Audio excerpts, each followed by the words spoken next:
नमस्कार दोस्तों।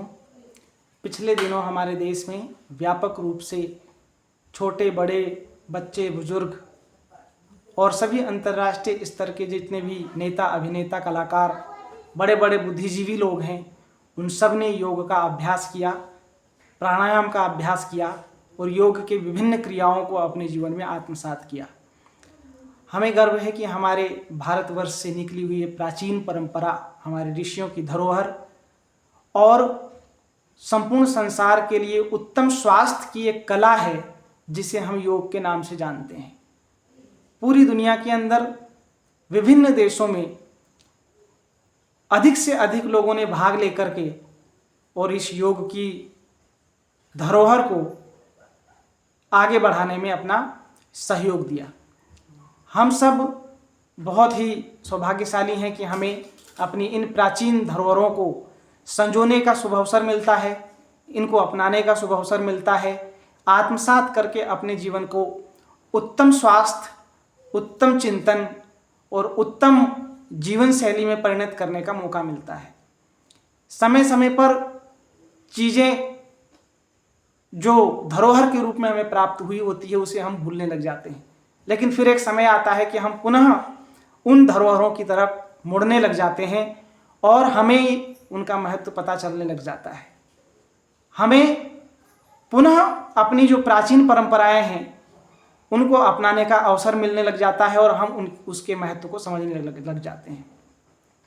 ऋषि मुनियों ने योग की परंपरा को आगे बढ़ाया है शास्त्रों के माध्यम से, किताबों के माध्यम से और गुरु शिष्य परंपरा के माध्यम से। प्राचीन गुरु शिष्य परंपरा में निरंतर योग का अभ्यास, योग की बाहरी क्रियाएं और आंतरिक क्रियाएं जो मनुष्य को उत्तम स्वास्थ्य देती है, शारीरिक स्वास्थ्य और मानसिक स्वास्थ्य दोनों देती है। इसके साथ साथ व्यक्ति का आत्मिक विकास होता है, अपने आध्यात्मिक स्वरूप को योग के द्वारा पहचाना जाता है और उसका अनुभव किया जाता है।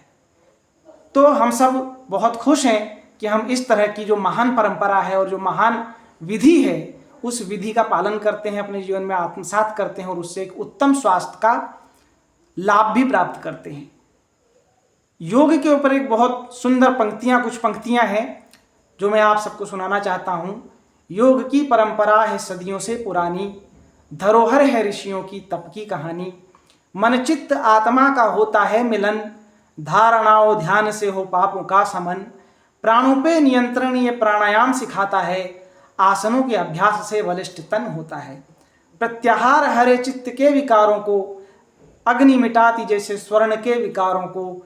जरा मरण का समूल नाश होता है समाधि से, कृतार्थ मनुज तन होता संसार की व्याधि से।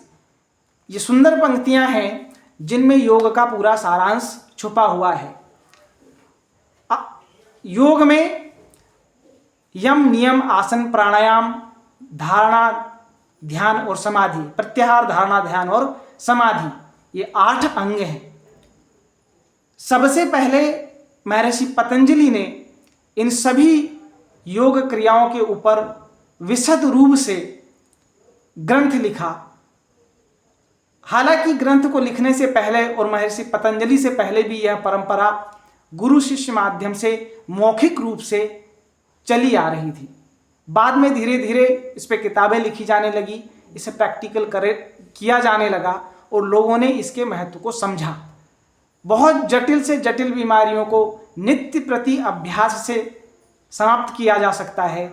ऐसे योग को हम निरंतर अपने जीवन में अपनाएं, आत्मसात करें और उस योग धारणा ध्यान और समाधि को प्राप्त करके, उसका अभ्यास करके अपने जीवन को भी परमात्मा के साथ, जो अंतर जगत में स्थित परमात्मा है उसके साथ जोड़ें, अपनी आत्मा का परमात्मा के साथ योग करें और एक सही रूप में योग का अर्थ समझकर योग की पद्धति को अपनाएं। धन्यवाद।